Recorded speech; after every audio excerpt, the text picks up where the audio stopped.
За юу яцхан залуусаа Dream PSD та бүхэнд энэ удаа After Effects-ийн анхан шатны хэрэгслүүдийг одоо хэрхэн хэрэглэх талаар за бас тэгээ юм хэрэглэх ямар дараалалтай хэрэглэх талаар одоо анхан шатны хичээл орох гэж байна. За тэгэхээр маш олон хүний өсөлтийн дагуу энэ хичээлийг орохоор боллоо. За тэгээ эхэлцгээе. За юм түрүүнд та After Effects CS3 за тэгээ CS6 CC за тэгээ өөрсдөө мэдчих. За тэгээд эхлэхдээ та file за тэгээд new project эхлэх ёстой. За ингэхээр та шинэ project эхэлж чинь гэсэн үг. За тэгээд тэрний хатаараа шинэ composition. За энэ яг Photoshop-тай адилхан яг шинэ одоо хуудас үүсгэх гэсэн нөгөө цаасны хэмжээ өгөөд тэгээд хуудас үүсгэхтэй адилхан. За тэгээд энэ дээрээ жишээ нь хичээл basic за тэгээ нэр өгөөд за тэгээд энэ дээр өргөн уртын өгнө. За тэгээд энэ дээр мөн хэр нэгтрэлтэй гарах. За тэгээд бас юунд тохируулж гарах тал хэсгээ сонгоно. За тэгээд фреймээ сонгоно. За хэр хугацаанд за тэг хэдэн фреймийн урттай. За тэгээд энэ доод талдаа секундтэй сонгоно. За энэ 37 секунд байна. За тэгээд 37 секундэд 25 фреймийн хурцтай. За тэгээд ингэж явна гэсэн үг. За тэг окей. За ингээ бидний хавцсны хэсэг нэгдлээ. За тэгээд энэ дээр одоо энэ цагны хэсэг гарч байгаа. За энэ дээр бүх цагны хэсгийг харна. Гарч байгаа. За тэгээд хэрвээ ийм байдлаар харахад хэцүү байгаа бол контролоо дарж агаад тэгээ маус нэг даана. Ингэхээр яг одоо цагны хэсэг гарч ирж харж байгаа. За тэгээд ямар нэг юм хийхээс өмнө за буруу хийцэн за эсвэл бас жоохон өөрчлөх энэ хавцаас жоохон өөрчлөх хэсэг гарвал composition. За тэгээд энэ composition settings. За тэгээд энэ буцаж ороод за энэ секундтэй жишээ нь одоо өшөө их болох эсвэл за жишээ нь 30 секунд тэг окей даа. Тэгэхээр энд 30 секунд болж гарч байгаа. За одоо винийг сунгаад үгүй. За энд байна 30 секунд. За юм байна. За тэгээд тэрнийхээ дараа яах вэ гэхээр бид нэр мэдээж бас бичлэг дээр оруулах за бас нэг тийм байгаа. За тийм учраас file import file. За тэгээд жишээ нь ингээд бичлэгээ оруулаад за тэгээд энэ composition дээр тавина. Зарж байгаа хамаагүй том яг л энэ full HD 1080-аар 1920. За энэ дээр энэ хэсгээр харж байгаа 1080 хэмжээтэй. За тэгээд яаж одоо энийг зөв тааруулах вэ? Мэдээж за ингээд хэмжээгээ бас алдаад бас хэцүү бас байдаг. Тэгээд тийм учраас маус хороо дарж агаад за тэгээд transform fit to comp. За ингэхээр яг таарч байгаа. За тэгээд бичлэг ямар ч асуудалгүй бүх юм яг хэвэн байдалтай явна. За тэгвэл яг за бүр composition үүсгээгүй. За ямар ч composition үүсгээгүй зөвхөн бичлэгээ оруулсан. За тэгээд бас composition бас энүүгээр үүсгэх гэхээр бас хэмжээ идэргээд за бас keyframe тааруулах одоо энэ frame тааруулахад бас асуудалтай. Тийм учраас яг энэ бичлэг дээр байгаа шиг яг адилхан composition үүсгэевэл за бичлэгэн дээр дарж агаад доор байгаа хэсэг дээр дээрээ таарна гэсэн үг. Ингэхээр шууд танд яг адилхан хэмжээтэй, адилхан keyframe-ийн хурдтай бас шууд composition үүсгэж өгнө. За одоо энэ дээр бас нэмэлт өнгөний өөрчлөлтийн хэсэг бас эффектүүд оруулъя. За тэгээд ихэнх нь эффект гэж ороод за тэгээ энэ ичнээсээ сонгоод ийш ороод за тэгээд дахиад ийш ороод бас асуудалтай байдаг. Тийм учраас энэ хэсэг дээр байгаа effects presets за хэрвээ энэ хэсэг чинь байхгүй бол та энэ Windows гэсэн хэсэг рүү орж агаад энэ effects presets за character brushes ер нь одоо миний энэ дээр байгаа зарим зүйлүүд таны бас юм дээр байхгүй байвал энэ Windows гэсэн хэсэг дээр бүх юм байгаа. За тийм учраас энэ рүүгээ орж бас шалгаарай. За тэгээд за жишээ нь solid үсгээ. За solid нь юу вэ гэхээр ямар нэгэн одоо блог нь одоо жишээ нь optical player. За optical player мэдэх бах зарим. За тэгээ ийм блог нь ер нь solid дээр үүснэ. Блогнууд ер нь хвчлэн solid дээр үүсдэг. Тийм учраас solid нь ямар нэгэн блог нь хэрэглэсэн тохиолдолд ер нь байнга хэрэгжилж яадаг solid-ыг. За тэгээд бас маш олон solid үүсгээд за бас нэр өгөхөө, бас тэгээд нэрийн жоохон солиё гэж байгаа бол та зүгээр тааруулаад тэгээд enter тавчаад харна. За тэгээ нэгэ жишээ нь гэрэл. За тэгээ нэгэ бичлэг. За тэгээ ингээд шууд нэрээ өгч. За тэгээ бас ялгаж салгахад бас танд бас амар байх бах. За тэгээд одоо бас зөвхөн одоо энэ бичлэгээ биш харин энэ гэрлээ хармаар байна гэвэл та энэ хажуу талд энд байгаа нүднүүдийг харж байгаа. За жишээ нь нүд. За тэгээ энийгээ дарчих юм бол зөвхөн гэрэл гарч ирэх болно. За одоо зөвхөн гэрлийг харъя гэж байгаа. Зөвхөн бичлэгийг хаа гэж байгаа л хэрвээ зөвхөн яг ийм өшөө олон солид за бараг 50 за бараг 30 солид бараг хэрэгсэл итэр байгаа бол ганцхан яг тэр хэсгийг харъя гэвэл энэ solo гэдэг энэ хэсэг байгаа. Зарж байгаа энэ дээр нь нэр нь solo. За тэгээ энэ дээрээ дарахаар зөвхөн энэ таны дарсан хэсэг л гарах болно гэсэн үг. За тэгээд юм байна. За тэгээ энийг айд өшөө тэгээд энэ хажуу талынхаа хэсгийг өөрчлөхийг хүсвэл F4-өө дарж бусад хэсгүүдийг за та бүхэн зарим хичээл дээр харсан байх. За бусад хэсгүүдийг F4-өө дарж ингэ солино. За одоо бас өнгө за тэгээд бас keyframe-ээ тааруулах гэх зүйл оруулъя. За тэгээд энэ дээр өнгө өгөхийн тулд та adjustment layer за ямар нэгэн presets за тэгээ өнгөний зүйл өгөх гэж байгаа бол та заавал энэ adjustment layer гэдгийг хэрэглэх ёстой. Тэгэхгүй бол solid хэрэглэх юм бол орж болдгоо. За тийм учраас заавал одоо энэ хэсгээрээ орох хэрэггүй.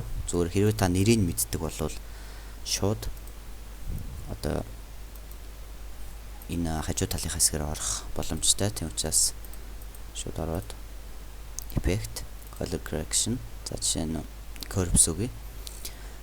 За эсвэл та шууд энэ дээр curves гэж хүчээд за тэгээд жирж авчаад тавьчих болно. За тэгээд ингээд өнгө дээр ер нь өнгө ямар нэгэн effect юм уу шинэг past blur за CC past blur за тэгээд энийг жишээ нь ингээд юм нэг өөр эффект хэрэглэх юм уу тийм зохиолдолд блог нь биш зөвхөн ямар нэгэн эффект хэрэглэх тохиолдолд энэ adjustment layer-ыг хэрэглэх ёстой. За тэгээд та бас арын font бас яаж ерөөс мэдээж ямар нэгэн project эхэлж байгаа бол заавал арын font-оос эхэлнэ. За тийм учраас жишээ нэг solid үүсгэе. За тэгээ solid хэрвээ өнгийн буруу өгчих юм уу эсвэл за тэгээ size-ийн буруу өгчих юм бол мөн адил solid settings гэдэг рүү орж агаад мэдээ solid-оо итгэжүүлж агаад за тэгээ нэрийг сольж болно. За тэгээд мөн адил өнгийн сольж болно. За жишээ нь жонцгийн хөрөнгө. За тэгээд окей. За тэгээ арын фон үсэх хоёр янзын арга байгаа. За тэгээд энэ дээр нь жишээ нь дугуй үсгээд тааруулж агаад хоёр дарахад ийм яг хэмжээндээ таарна. За тэгээд pixel filter за ингээд арын фон жишээ нь ийм байдлаар үсгэж болно.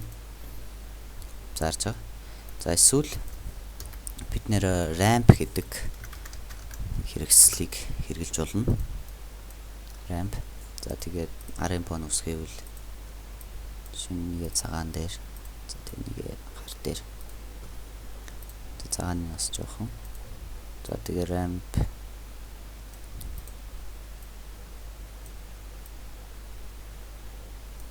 за арсан бах ингэж нэг арын фон үсгэж болно. Та бүхэн бас энэ аргаар бас маш хурдан одоо хэрэглэх боломжтой.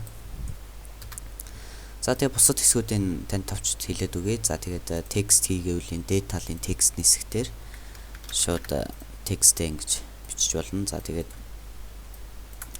жишээ нь та томруулах болгондоо маус нэгээ дарж агаад shift-тэй дарж агаад тэгээд татах хэрэгтэй. Тэгэх юм бол таны текстний хэмжээ алдагдахгүй. Ер нь бүх юмны ямар нэгэн томруулж байгаа тохиолдолд заавал shift-тэй дарж юм уу эсвэл өөрчлөсөн тохиолдолд shift-тэй дарахгүйгээр та хэмжээг нь өөрчлөх заавал тех хэрэгтэй. Тэгэхгүй бол бас зарим хэмжээ нь бас алдагдчихдаг. За тэгээд энэ composition-ы одоо яаж голыг олох вэ гэж бас бодож байгаа. За жишээ нь энд ч гол нэмшиг, энд ч гол нэмшиг. За тийм учраас энэ title action save. За тэгээ энийг дарж агаад тэгээ яг голын голд байгаа цэг дээр нь тааруулж агаад тэгээ ингээд голыг өчөж болно. За тэгээ унтраахын тулд буцаагаад энийгээ дараад тэгээ унтраачиж болно. За тэгээд keyframe-ийн товч ойлголтыг за тэгээс өгчээ. За тэгээ бас нэг хэд хэдэн юм өгөөд тэгээ өнөөдөр хичээлээ бас дуусгая. За тэгээд position одоо жишээ нь ямар нэгэн keyframe өгөх гэж байгаа бол за жишээ нь scale S үсгээ дараад энэ эхний үсгээр нь таас ойлгоод явчаарай шууд. За тэгээд жишээ нь keyframe бас юу юм бэ гэж бодож байгаа. За энэ хажуу талд нэг цаг байгаа харж байгаа. За тэгээд цагаа дарангууд энд нэг шар дөрвөлжээ мөсч харж байгаа. За тэгээд хэр хурдан явахаа тохируулаад тэгээд том болгоно. За тэгээд буцаагаад жижиг юм болов. За одоо нэг эффект үүссэн байгаа харж байгаа. За тэгээд та энэ цагны энэ тооны хэсэг хараарай. За тэгээд яг явах болгонд тоон өсч харж байгаа. Яг энд тавьсан зүйлийг за жишээ нь яг ийм байсан. За тэгээд энд аваачаад би ийм 279 жишээ нь 279 болгомоор байна гэсэн нэг тийм одоо нэг тэмдэглэл хийж байгаа гэсэн үг. Энийг за тэгээд би буцаагаад яг энэ секундэн дээр авчрахад би яг 123 болгомоор байна. За нэг ингэж ойлгох хэрэгтэй та. Тэгээд keyframe гэдэг бол бас нэг юм утгатай. Тэгээд жишээ нь optical player. За тэрний эдрийн хажууд бүгдэн дээр нь keyframe байгаа. Хэрвээ keyframe л байгаа бол та энэ эффектийг одоо удирдах одоо боломжтой гэсэн үг. За жишээ нь position x, y, x, y. За тэгээд төвийн тохирох хэсэг. За тэгээд энэ хоёрын key тавиад. За тэгээд би энэ хүртэл явуулаад за тэгээд энд аваачмаар байна. Тэнгуут энд key үсэж гарч байгаа. За одоо цаг нь. За юм байна. За тэгээд бас нэг асуудал нь болохоор бас заримдаа бид нэр энэ key-гээ олох гэж бас зовдөг. За жишээ нь энэ нэг key энд байна. За тэгээд яг эхлэхдээ бас яг ингэж эхэлдэг. За тэгээд яг ингээд доотлын дараад эхлэхдээ ингээд за тэгээд энд за optical энд байна. За key энд байна гэж бас нэлээд цаг авдаг. Тийм учраас бид нар заавал ингэх хэрэггүйгээр ганцхан U I-ийн хажуудах U үсгээ дараад шууд key-гээ энэчнээсээ шууд удирдах боломжтой. За энэ бас хэрэг болсон байх. Тэгээд энэ бас нэг асуудлыг бас нэг шийдэж өгдөг. За тэгээд null object ямар нэгэн хөдөлгөөнийг дагах. За тэгээд бас ямар нэгэн хөдөлгөөнтэй эффект оруулах тохиолдолд энэ null object-ийг хэрэглэдэг. За тэгээд adjustment layer-ыг та бүхэн мэдж байгаа. Ямар нэгэн өнгө за тэгээд жижиг эффектийг хэрэглэдэг. За тэгээд light гэдэг нь болохоор яг адилхан гэрэл гэсэн үг. За тэгээд ер нь ямар нэгэн гэрлийг араас нь тусгаж өгөх эдрийг шууд хийн. За тэгээд гэрэл нэг иймэрхүү харагдана. За тэгээд энийг дараач хичээлээс бас та бүхэн илүү сайн ойлгох бах.